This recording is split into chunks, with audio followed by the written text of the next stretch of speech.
Hello students, આજથી આપણે start કરવા જઈ રહ્યા છીએ રિવિઝન. તો રિવિઝન આપણે લઈ રહ્યા છીએ પહેલા ચેપ્ટરનું, જેનું નામ છે this and those.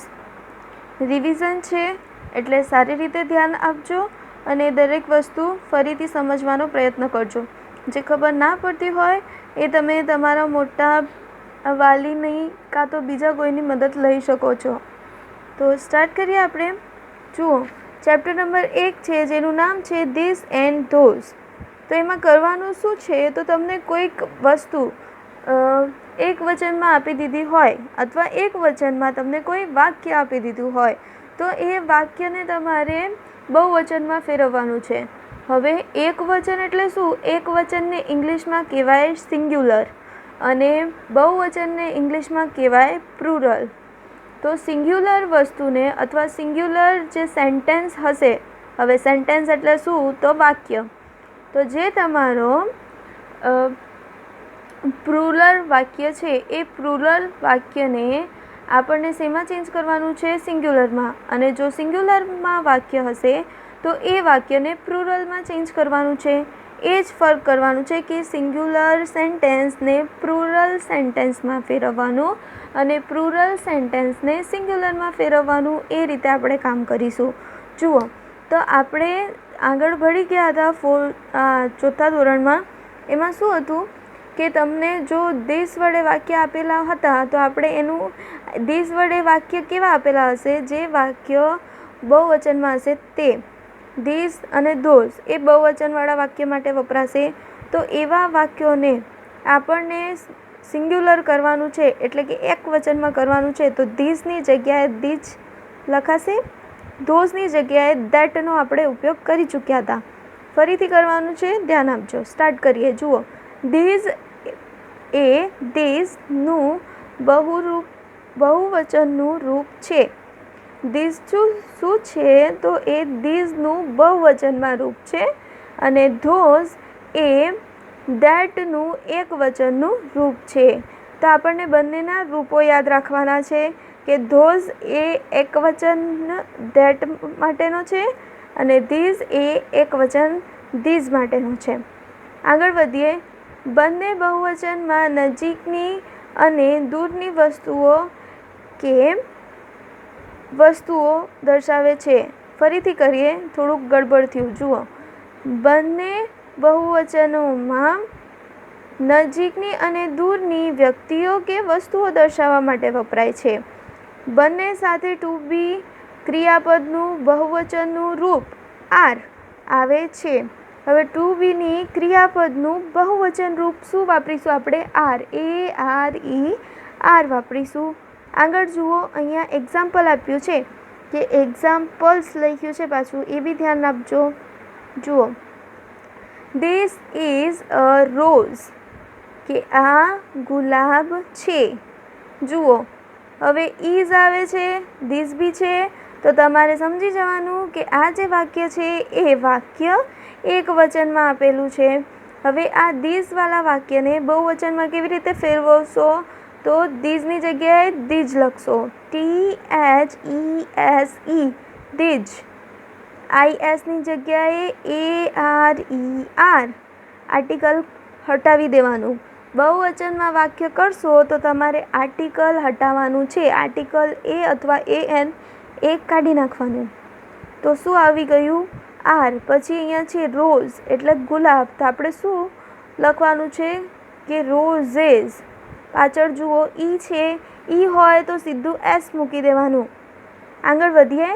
That is a teacher, કે પહેલાં શિક્ષક છે. જુઓ, ધેટ આવે છે ને, એટલે ધેટનો ઉપયોગ આપણે દૂરની વસ્તુઓ દર્શાવવા માટે કરતા હતા.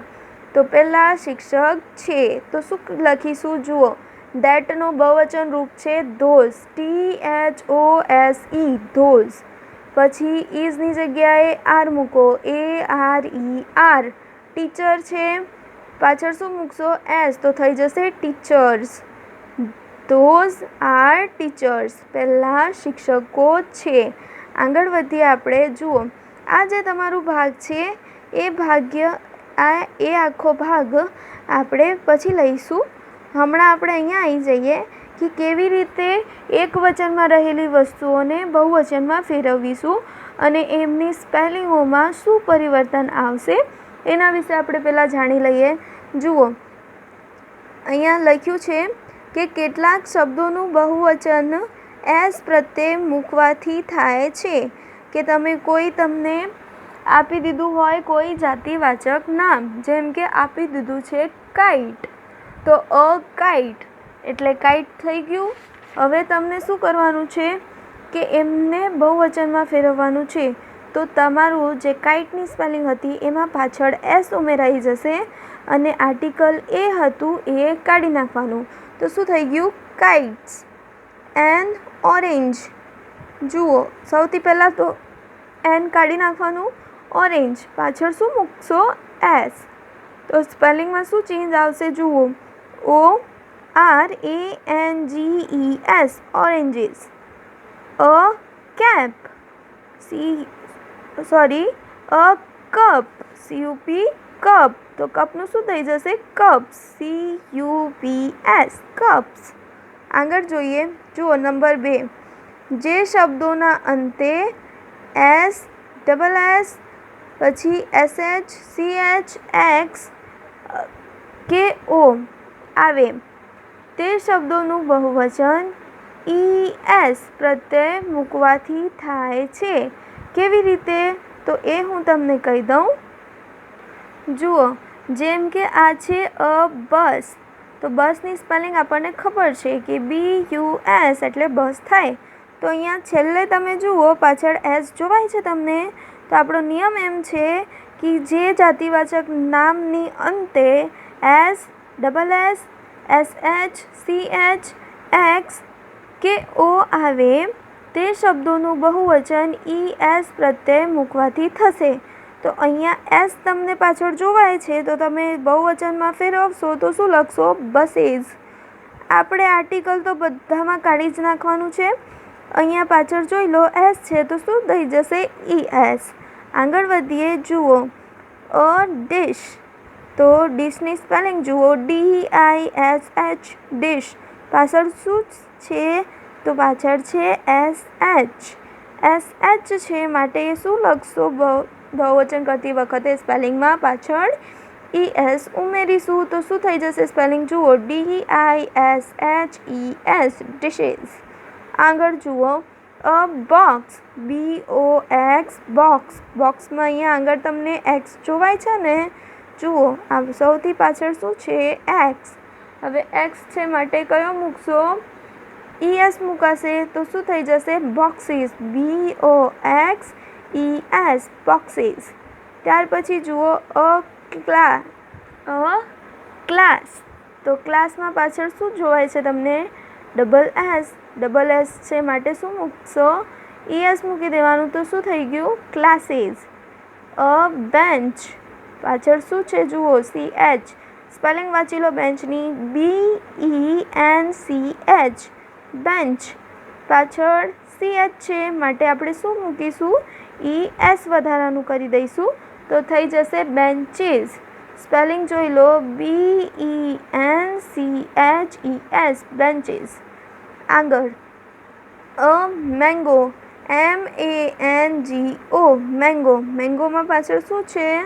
જુઓ તો O જોવાય છે, તો O છે માટે શું ઉમેરાવ થશે એમાં? ES નો. તો શું થઈ જશે? Mangoes, MANGOES mangoes. થયું? તો આ રીતે થશે કે અ બસ તો બસીસ, અ ડિશ તો ડિશેસ, અ બોક્સ તો બોક્સીસ, અ ક્લાસ ક્લાસીસ, અ બેન્ચ બેન્ચીસ, અ મેંગો તો મેંગોઝ. આ રીતે થશે. હવે આગળ જુઓ, આગળ તમને શું કહે છે કે જે શબ્દોના અંતે FE આવે તે શબ્દોનું બહુવચન કરવા માટે FKEFની જગ્યાએ YES મૂકવામાં આવે છે. હવે કેવી રીતે YES મૂકવાનું છે એ જોઈ લો. જેમ કે અહીંયા લખ્યું છે અ નાઇફ. નાઇફ લખ્યું છે, સ્પેલિંગ જુઓ, KNIFE નાઇફ. હવે આ નાઇફમાં પાછળ તમને શું જોવાય છે? FE જોવાય છે ને? તો અહીંયા શું થશે? આ નીકળી જશે, આ થઈ જશે નાઇવ્સ. થયું? સ્પેલિંગ જોઈ લો, KNIVES નાઇવ્સ. આગળ જુઓ, અ લાઈફ એટલે પાંદડું, તો શું થશે? લાઇવ્સ કે લીવ્સ? લીવ્સ કહીશું, LEAVES લીવ્સ. આગળ જુઓ નંબર 4, જે શબ્દોના અંતે વાય હોય અને વાય પહેલાં વ્યંજન. જુઓ, ધ્યાન આપજો, વાય તો છેલ્લે હોવું જ જોઈએ, પણ એના પહેલાં શું થવું જોઈએ? AEIOU. આ શું છે? તો આ આપણા અંગ્રેજી મૂળાક્ષરોના સ્વરો છે. પછી શું કહે છે? જુઓ, આવતો હોય તો શબ્દોને બહુવચન કરવા માટે વાયની જગ્યાએ IES મૂકવામાં આવે છે. જુઓ શું કહે છે કે જે શબ્દોના અંતે વાય હોય અને વાય પહેલાં વ્યંજન હોય, વ્યંજનની વાત કરેલી છે કે વ્યંજન હોય તો આપણે છે ને અંગ્રેજી મૂળાક્ષરોમાં 5 સ્વર છે, એ 5 યાદ રાખો. તો એ 5ને છોડીને જેટલા બી અંગ્રેજી મૂળાક્ષર આપણા વધી જાય છે એ બધા શું થયા? વ્યંજન. તો શું કહે છે કે જો કોઈ સ્પેલિંગ છે અને એનામાં વ્યંજન છે તો શું લખવાનું છે તમારે? વાય કાઢીને IES મૂકવાનું છે. કેવી રીતે? જોઈ લો, અ સ્ટોરી, સ્પેલિંગ શું છે? STORY story. તો અહીંયા છેલ્લે શું છે? વાય, અને વાયની તરત જ આગળ શું છે? વ્યંજન છે. આ 5 સિવાયનું જે કંઈ બી હોય ને તો એને વ્યંજનમાં ગણી લેવાનું. તો શું થઈ ગયું? Stories, STORIES stories. એવી જ રીતે અહીંયા જુઓ, અ બેબી છે, અ બેબી, તો શું થઈ જશે? બેબીઝ. આ વાયની જગ્યાએ શું મૂકી દઈશું? IES, તો થઈ ગયું બેબીઝ. અ સિટી, તો સિટીઝ, CITY, અ સિટી, તો સિટીઝ. સિટી એટલે શું? શહેર, તો શહેરો. નંબર 5 શું કહે છે? પણ જો શબ્દોના અંતે વાય આવેલો હોય અને વાયની પહેલાં સ્વર આવેલો હોય તો શું થશે? જુઓ, તો શબ્દોને બહુવચનમાં કરતી વખતે વાયની સાથે એસ પ્રત્યય મૂકવામાં આવે છે. જો આપણે વાય જાતિવાચક નામમાં છેલ્લે વાય હોય અને છેલ્લેથી તરત જ આગળનું જે અંગ્રેજી મૂળાક્ષર છે એ સ્વર હોય તો આપણે ડાયરેક્ટ એસ મૂકીને તે વસ્તુને બહુવચનમાં કરી દઈશું. જેમ કે અહીંયા છે અ બોય, તો બોયઝ. બોય છે, વાયની તરત જ આગળ ઓ છે. હવે ઓ કેવો છે? તો એ સ્વર છે. અહીંયા 5 પ્રકારના સ્વર છે ને, તો અહીંયા ઓ આવે છે, તો આ થઈ ગયું બોયઝ. અ કી, તો keys. A monkey, monkeys. MONKEY monkey. વાયની તરત જ આગળ ઈ એટલે સ્વર, સ્વર માટે મંકીઝ. MONKEYS monkeys. હવે નંબર 6, અમુક શબ્દોના બહુવચનના રૂપો અનિયમિત હોય છે. હવે એમ કહે છે કે આ તો આપણે વાત કરી દીધી એવાનું કે જેમાં નિયમ હતા. હવે એવા જાતિવાચક શબ્દોને આપણને બહુવચનમાં ફેરવવાના છે જેમના કોઈ નિયમ હોતા નથી, એટલે કે એ અનિયમિત છે. અનિયમિત છે એટલે કેવા? તો જુઓ, અ મેન, તો જુઓ MAN મેન, MEN મેન. ઉચ્ચારણ પણ લગભગ સેમ જ આવે છે. તો આ છે એકવચન માટે, આ છે બહુવચન માટે. અ વુમેન, તો વુમેન. જુઓ, એનો પરિવર્તન ફક્ત અહીંયા ઈમાં થયું છે, બીજી બધી જ સ્પેલિંગ જે છે એવી ને એવી જ. અ ટૂથ, તો ટીથ. ટૂથ એટલે એક દાંત, ટીથ એટલે 32, આખો 32ની વાત થઈ. અ ફૂટ એટલે એક પગ, ફીટ બંને પગ. અ માઉસ એટલે એક ઉંદર, માઇક. અ ચાઇલ્ડ એક બાળક, ચિલ્ડ્રન એક કરતાં વધારે. નંબર 7, અમુક શબ્દોના એકવચન અને બહુવચનના રૂપો એક જ હોય છે. હવે એવા પણ શબ્દો છે કે જેનો એકવચન અને બહુવચન સરખો હોય છે. એ શબ્દો કયા?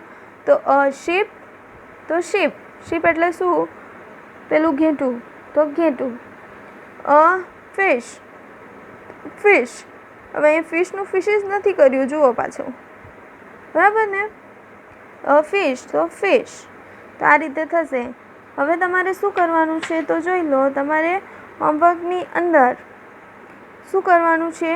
તો જેટલા પણ આપણે નિયમ ચાલ્યા 1થી લઈને 7 નંબર સુધી આપણે નિયમો જોઈ ગયા. આ 7 નિયમોમાં આવતી દરેક જાતિવાચક નામની સ્પેલિંગ તમારે લખવાની છે અને મોઢે કરવાની રહેશે. Thank you.